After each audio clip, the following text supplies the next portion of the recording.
चंपाई सोरेन की सियासी चाल पर नजर डालते हैं। जेएमएम से चंपाई सोरेन की बगावत के बाद से ही झारखंड की सियासत पर सबकी नजरें टिकी है।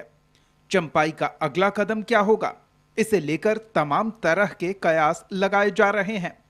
वे पहले ही अपनी पार्टी बनाने का ऐलान कर चुके हैं, नाम तय करना बाकी है। इस बीच चंपाई एक बार फिर वाया कोलकाता दिल्ली पहुंच चुके। चर्चा बीजेपी नेताओं से उनकी मुलाकात के हैं, लेकिन चंपाई ने ऐसी अटकलों को खारिज कर दिया। बीजेपी के नेताओं से आपकी मुलाकात होगी? नहीं, ऐसा कोई बात नहीं है, बाद में बताएंगे। सर, ये खबर चल रही है कि आप बीजेपी के नेताओं से मुलाकात करेंगे।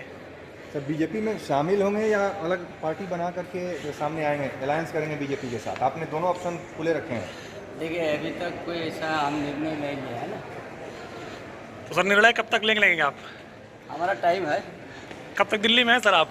हाँ, 1-2 दिन है। अच्छा, अभी तक ऐसा कोई प्लानिंग नहीं बना है ना।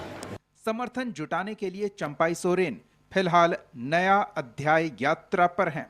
पिछले 2 दिनों से चंपाई सोरेन कोल्हान में कई कार्यक्रमों में शामिल हुए। चंपाई सोरेन ने कहा था कि वे झारखंड की जनता, आदिवासी और गरीबों के लिए काम करेंगे। चंपाई ने मुख्यमंत्री के तौर पर अपने काम का जिक्र किया और इस काम को आगे बढ़ाने के लिए सबका समर्थन भी मांगा।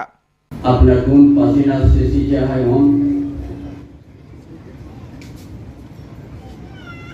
लेकिन उसी बीच में हमारा दिल का ठेस पहुंचा, हमारा दिल का, तो हमने नया कदम उठाया।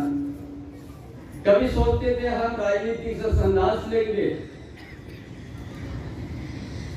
लेकिन इस तरह का जनता का प्यार को देख के 40-45 साल से हम इसी तरह से जनता का प्यार हमको मिलते रहा, इसलिए आगे हम बढ़ते गया।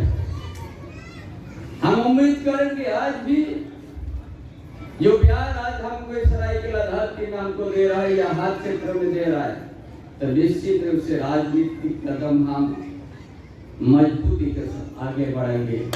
चंपाई का अगला कदम क्या होगा, ये काफी कुछ बीजेपी की रणनीति पर भी निर्भर करता है। झारखंड के लिए बीजेपी चुनाव सह प्रभारी हेमंत बिस्वा शर्मा लगातार राज्य के दौरे पर हैं और हर घटनाक्रम पर उनकी नजर है। उन्होंने चंपाई को बीजेपी के साथ आने का ऑफर दिया। सोरेन जी का साथ मैं खुद चाहता हूं कि वो बीजेपी में आए और हमें ताकत दे, लेकिन वो इतना बड़ा लीडर है, उनका बारे में मुझको टिप्पणी करना ठीक नहीं लगते हैं। अगर वो दिल्ली में आए हैं तो कोशिश करेगा बातचीत करने का भी, लेकिन ऐसे तो मेरा इनडायरेक्ट डायरेक्ट बात होते हैं, लेकिन कभी मैं उनका साथ पॉलिटिकल बात नहीं किया हूँ आज तक। 5-6 महीना से ही मेरा कभी कभी बातचीत होते रहते हैं, लेकिन मैं कभी पॉलिटिकल बात नहीं करता हूँ। लेकिन मुझको लगता है अभी समय आ चुका है थोड़ा बहुत राजनीति का बात करना। हेमंत ने ऑफर सिर्फ चंपाई को ही नहीं दिया, बल्कि जेएमएम नेता हेमंत सोरेन को भी बीजेपी के साथ आने को कहा और हवाला दिया झारखंड के विकास के साथ बांग्लादेशी घुसपैठ रोकने का। तो चाहता हूँ हेमंत सोरेन जी भी बीजेपी में आए। इसलिए बीजेपी का मतलब क्या है, राष्ट्रभक्ति। बीजेपी ऐसा है मंच है, मोदी जी का नेतृत्व में खुद हेमंत सोरेन जी भी है। पार्टी तोड़ने का क्या बात है, हम लोग मिल के काम करता हूँ, देश का ही काम करता हूँ। झारखंड में घुसपैठियों को रोकने के लिए हम हेमंत सोरेन जी से भी बात करने के लिए हम तैयार हैं। हमें झारखंड को बसाना है, कोई बीजेपी को बसाना नहीं है।